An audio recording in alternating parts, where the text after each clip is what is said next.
灯火様、それは愚問だ。北方にはもはや勢力は一つしかない。そっか。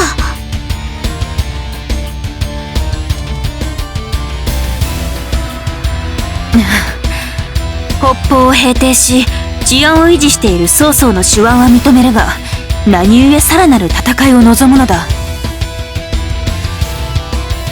覇王として大陸を統一し、己の理想を現実のものとするためでしょう。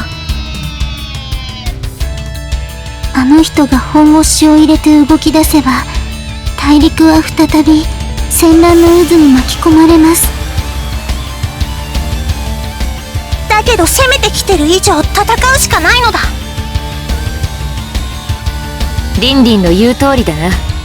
して敵の兵数は分かっているのか？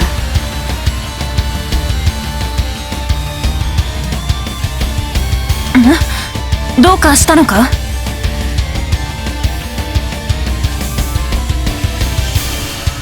？50万？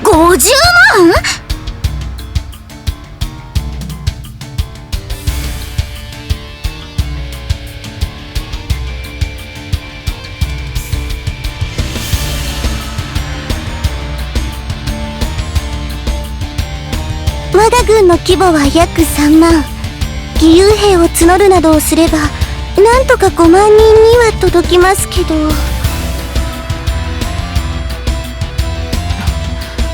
勝負にならんぞ、これは。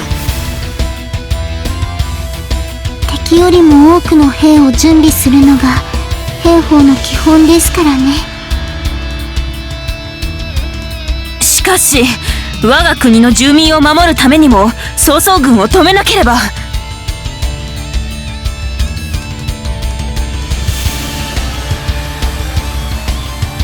5万人で50万人に勝てる方法なんて考えたって見つからないのだ。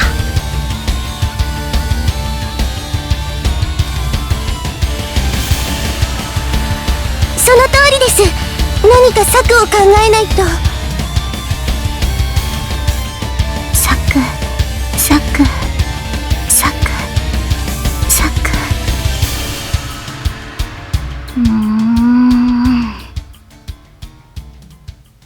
50万の相手とまともに戦えるはずはありません。しかしせめて人たち浴びせ、我らの信念を見せるべきかと。愛者よ、今の時点で捨て身になってどうする？まだそのように思い詰めるには早いぞ。しかし50万対5万という戦力差がある以上、捨て身になるしか方法はないではないか。捨て身になるのは最後の最後だ。勝敗さえも決していない今の段階では、勝つ方法を探すことに力を注がねば。勝つ方法などと、そんなものどこに存在している。私たちにできることは、決死の覚悟で曹操に人たち浴びせるか、国を捨てて逃げるぐらいしか方法は。なら逃げちゃおう。は？どうか様？今の私たちには曹操さんと戦う力はないし、それなら逃げるっていうのも一つの手だと思うよ。そんな！我々が逃げ出せば、この国の人たちはどうやって自分の身を守ればいいんです？どうやってって、曹操さんが守ってくれるよ、きっと。一体何をお考えなのです、灯火様は。何って、これだけ圧倒的な差じゃ勝ち目なんてないし、勝ち目のない戦いに兵のみんなや住民たちを巻き込めないよ。だから逃げるのか？うん、悔しいけど勝ち目のない無謀な戦いに住民たちを巻き込みたくないの。勝ち目があるのなら一緒に戦いたいって思うけど。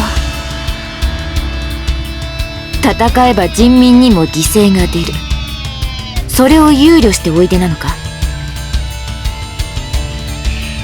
戦って勝てるのなら私は私たちのやり方が正しいんだって信じて戦うことだってできる。でも今回は違うでしょ。軍備も諜報も全て曹操さんの後陣を排していますからね。これだけ先手を打たれていたら五分の戦いに持っていくこともできません。なら逃げるが勝ちだよ。兵のみんなを引き上げておけば曹操さんが村や町に住んでいる人たちに乱暴するってことないと思うし。曹操軍の軍律の厳しさは有名だからな。おそらく東花様のおっしゃる通りになるかと。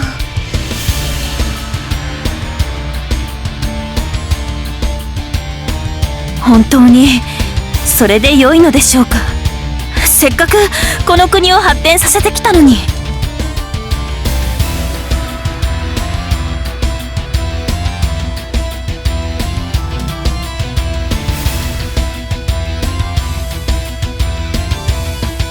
再起を図るための退場ですか。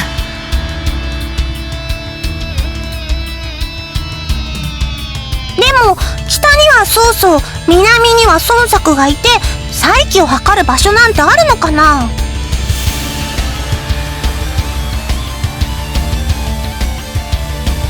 そうですね。ならば南西に向かうのがよろしいかと。南西っていうと慶州とかの方？はい、慶州よりさらに西に蜀と言われる地方があります。そこは龍燕さんとおっしゃる方が治めていたのですが、つい先頃継承問題がこじれて内戦勃発の兆候が見られるようになりました。その隙をついて入植するのがよろしいかと。でもなんだか気が進まないな。しかし内戦が起これば血で血を洗う凄惨な戦いになるでしょう。その隙をついて本城を制圧すれば結果的に流れる血は少なくて済みます。それに大使の劉将さんの評判あまりいいものではありませんから。例えば背高く官費がはびこっているのにも気づかず貴族は豪奢な暮らしにうつつを抜かしているとか。ふむ、それならば攻め入ることに何のためらいも必要ないな。東花様、納得されましたか？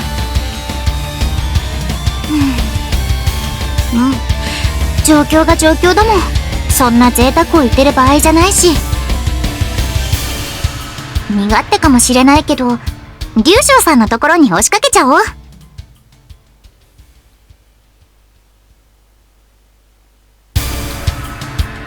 御意。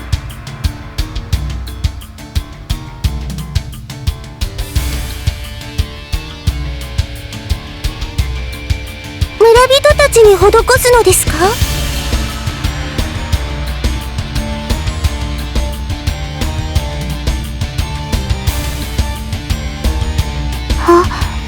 すごいです。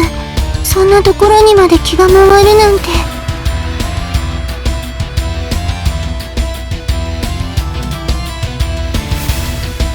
それまでに長老さんたちにも事情を説明しておかないとね。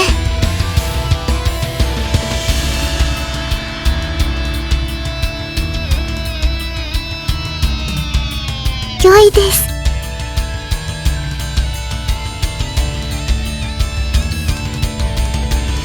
うっそ、マジか。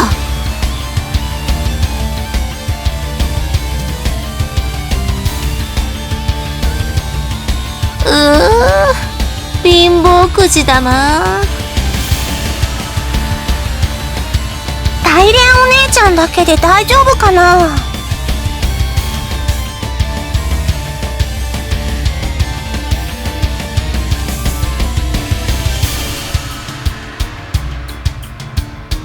まあ頑張ってみせるさ。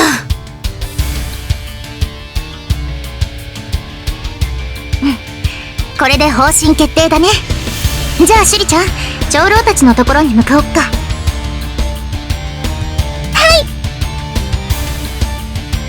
我らは軍をまとめよう。私は兵をまとめる。ならば私は兵站を担当しよう。頼む。ではご主人様、